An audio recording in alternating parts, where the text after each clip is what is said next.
What do you do when who you become match where you are? Some of y'all can say life is a mess, but 7 of us are mature enough to admit right now I'm a mess. But devil, you should have took me out when you had the chance, because I'm in the process of getting myself together. Jesus shows up, grandmama gonna like this, because he's the proof that no place is too far for him to come. He's the proof that if he has to reach way down, he'll do it just to what? Pick you up. He's proof that no soul is too lost.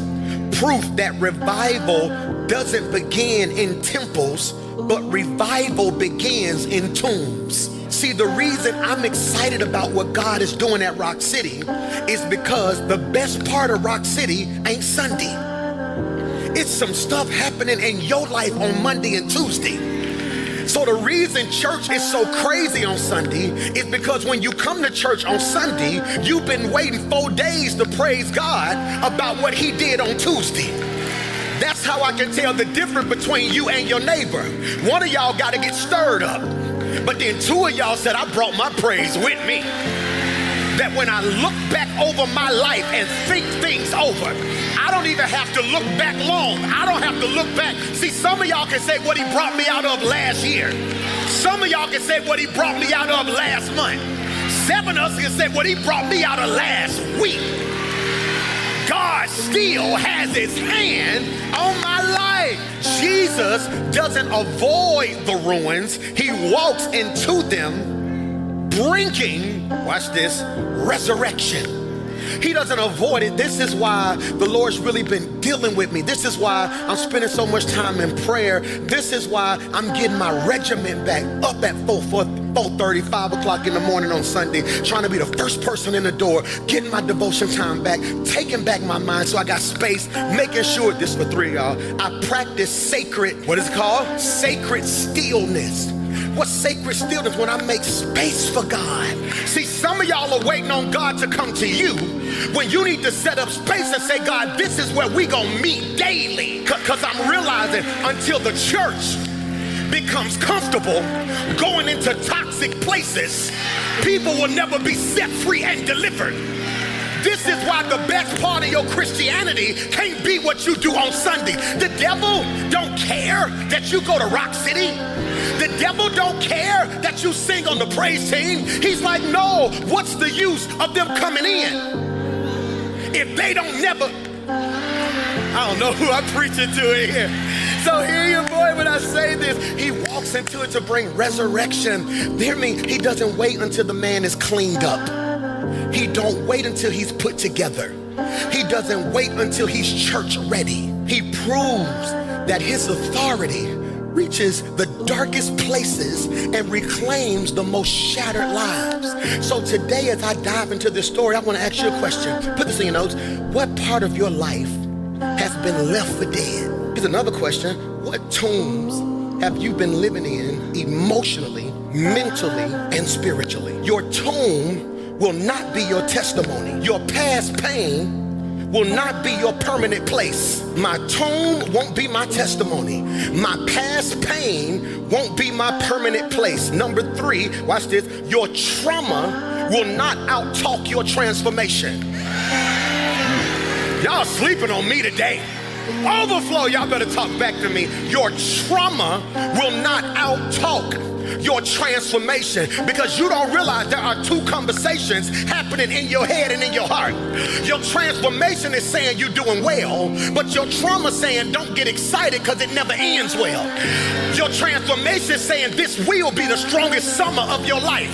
But your trauma saying don't get your hopes up like you did last year. But I came to ask a question that great grandmama asked grandmama, that grandmama asked mama, that I'ma ask you. Whose report will you believe? You wanna know why folks don't do church? Because for too many years, the church gave people an adjective that was just something that God could deliver. I am not a sinning sister. I am not a single mother. I am not an ex-convict. See, if church ain't nothing, it's the place that when I walk in it, my label shouldn't come with me. Which confuses me of how all y'all label people Try to keep labels on people that you hide on your... The tomb wasn't just where he was. It had become a part of who he was becoming. What I see in the Bible is a pattern of God delivering people from a place, but the place never got out of them. He tells the children of Israel, I'm bringing you out of Egypt. They get into freedom and start acting like slaves. Think about this. They said, why you bring us out here to die? We might as well go back, because you can take people out of Egypt. You can't take the Egypt out of people. You don't have to act like where you live. Pastor Mike, you don't understand, I'm a product of my environment. I agree with that. I agree with that. There was a story my professor at Yale Divinity told, and I never forget it. He said there were two twins. Their mother was strung out on drugs. He said, man, their whole life they saw mama strung out on drugs. One of the twins went on to be a doctor and a therapist and began to help people get over addictions.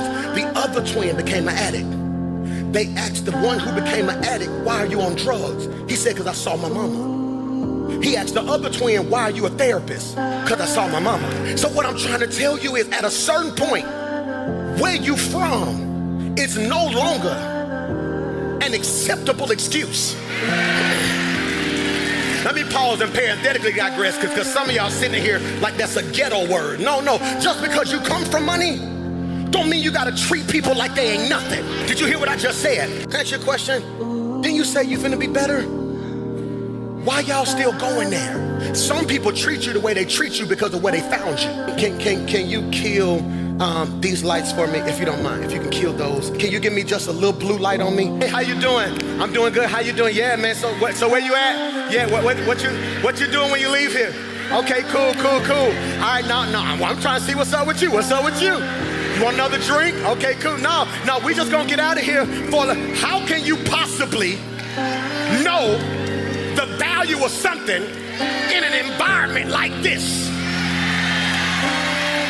Thank you, B. Brian. This is a season where you gotta turn the lights on. Am I preaching to anybody?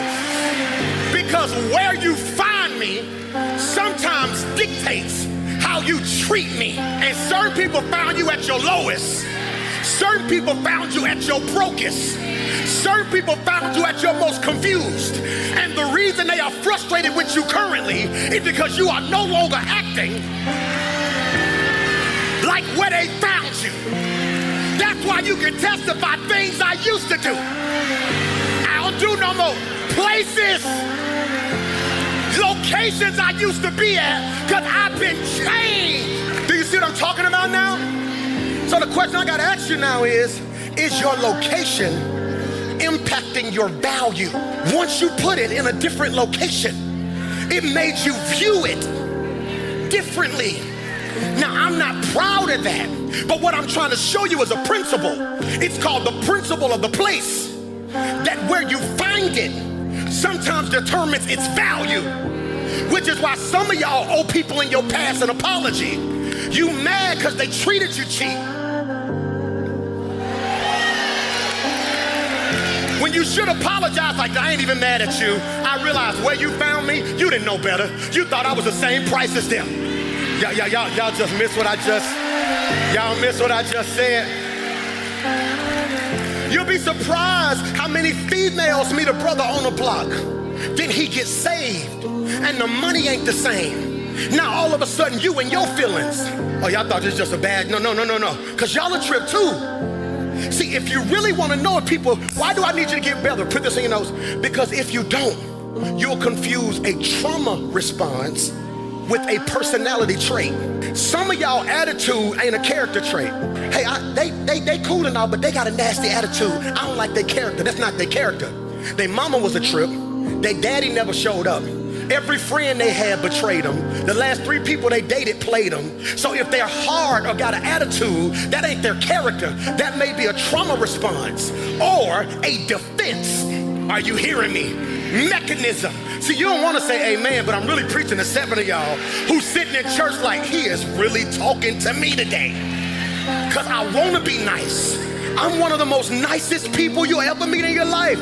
I will give you the shirt off my back.